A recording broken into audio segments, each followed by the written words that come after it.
Welcome to Inside the Win. We'll break down real-world wins, showing you exactly how strategic partnership with our experts empowers you to tackle your most ambitious opportunities with confidence. Let's jump in. Hi, everybody. Thanks for joining us again for another Inside the Win from Teleris, and specifically a cloud win today. And with me, I have Mac from 1111, and he's going to talk us through an opportunity that is a little different than the usual ones that come into 1111. Mac, welcome, and why don't you talk us through this win that you have recently?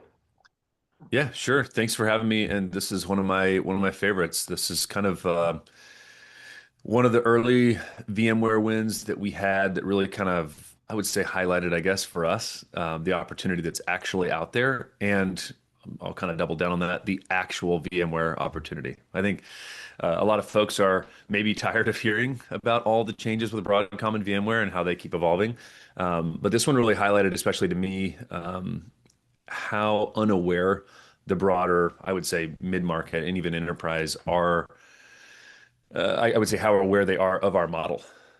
So in this particular case, we had I would say, traditional connectivity focused TA that happened to be on a webinar. So we were just talking about here's the changes, and there's actually more since then that I would say we should all talk about even more. But at the end of the day, he listened to a couple keywords, and in what he took away from it and went and did was essentially he curates a peer group. So he meets with a group of CIOs. They all have coffee, every couple months, and simply pose the question, hey, who has VMware in their environment, and is this renewal thing all that it's cracked up to be? Has anybody got a problem with it?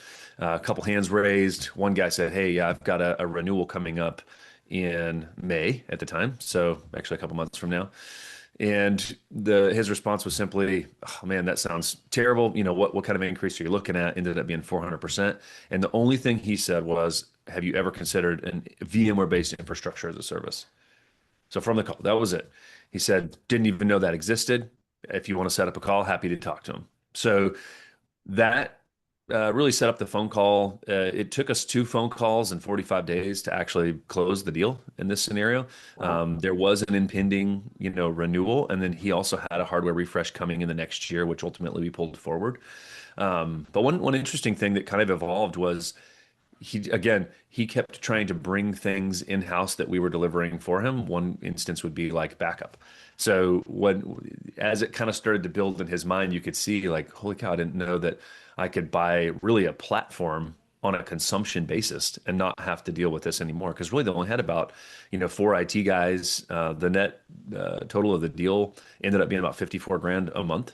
And again, 50K in a 45-day sales cycle That's was pretty fantastic. solid. But the things that the customer kept hitting on was like, oh, I didn't realize that I didn't have to go bring my own backup, and all these things, especially with replatforming, that can become challenges of like looking at how my backup works and how my security tooling works. He didn't realize that he could buy that all in one place, with one console, one level of visibility, right? So great win for us, and it really was the kickoff of many more exactly like that throughout the rest of Q4 last year, and we're seeing it the same this year. That's great. And one of the key things that made this stand out to me was the fact that it was more of a traditional TA, somebody that was really focused on the network side of things, the connectivity side of things that they're comfortable selling. It prompted them to step a little bit out of their comfort zone, far enough to ask some questions, and then hand it off to the experts that can take it and run it from there. Yeah. And one of the key things that I'm finding more and more as we work alongside of you is just that, like the people that are on your team that are doing these conversions, that are doing these migrations, are the ones that really know it inside and out. And that's who you want to rely on to answer these questions, not just, it's not something that a typical TA, unless they're really involved in it, is going to know the answers to.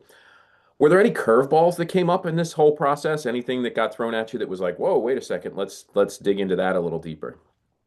I wouldn't say curveballs, but again, more surprises. Like the willingness, again, I've been selling managed services and cloud solutions for on purpose as a primary On role purpose. for 15 years, right? Right. A little bit before that as an ancillary product. But, in the last 15 years, the willingness to outsource at the size of company, I mean, this is probably 1,500 employees in this particular profile.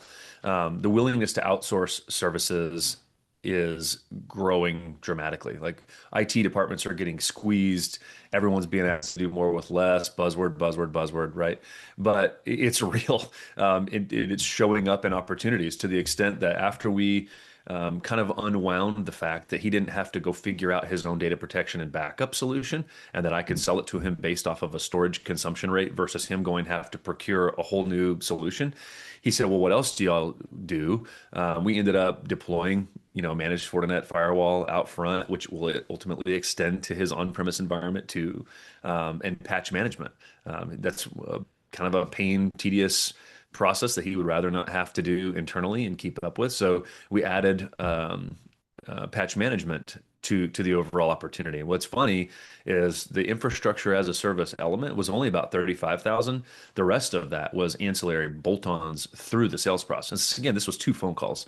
So 35K in infrastructure as a service, and Yeah. then 20 grand in managed firewall, patch management and advanced data protection, some other things that we bolted on. And the net savings, really total cost of ownership in his math, was about $500,000 over 3 years.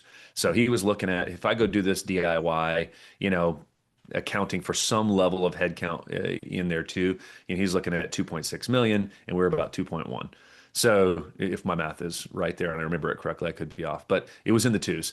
Um, but that's again light bulb for me because these deals are popping up more and more. And I think that you mentioned it before, the simplicity of the question of the partner. They weren't running discovery. He was looking for data points. That was Yes. it. Yep. So, and really, that's what it takes. And the other thing that I will highlight, and I know this is not a popular go-to-market strategy in the TA community, but he only brought us. There wasn't, you know, multiple vendors that he brought to the table. He actually did come back and get advice as to who he should bring.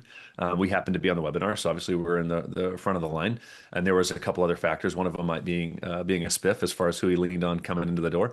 But at the end of the day, we were able to execute in a couple phone calls and had a really good experience, both for his first cloud deal and for the customer.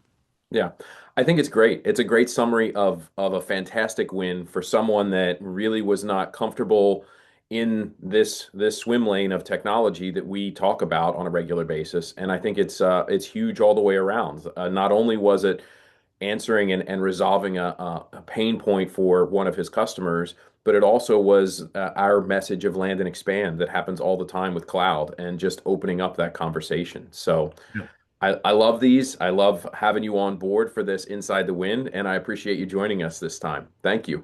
Can I give you one more tip? Absolutely. Tip for the trade. Yeah. One thing, because there is such a mass, I would say, tidal wave of renewals coming in 26, just because the timing of when all this went about, most people renewed in 2023. So just to cover volume and I would say capitalize on the awareness side of things, we have a tool that basically makes it kind of we can help the customer determine if it's worth talking about further. Like I mentioned before, not having a lot of knowledge of the space or the option, if they can just run our script or provide us some RV tools, which we can obviously, share after this, we can take those numbers back. All it is a quick script, takes 2 minutes, and we can give them some budgetary pricing to say, hey, I know you're not familiar with this model. Here's what it might look like if we did that. Does this make sense financially? And does it make sense to look into it a little bit further? We've had some success there, generating opportunities just as a means of, hey, you don't know about this. We know you're time crunched. You got a renewal. There's an impending event. Let's take a look and see if it's worth talking about financially. I think that's great. It simplifies the sale, it simplifies the whole process, and it gets everybody headed in the right direction right up front. Yep. Yeah, that's Exactly great. right. Well, thank you again, Mac. I really appreciate you joining me today for the Inside the Wind, and You look betcha. forward to seeing you on the road this month.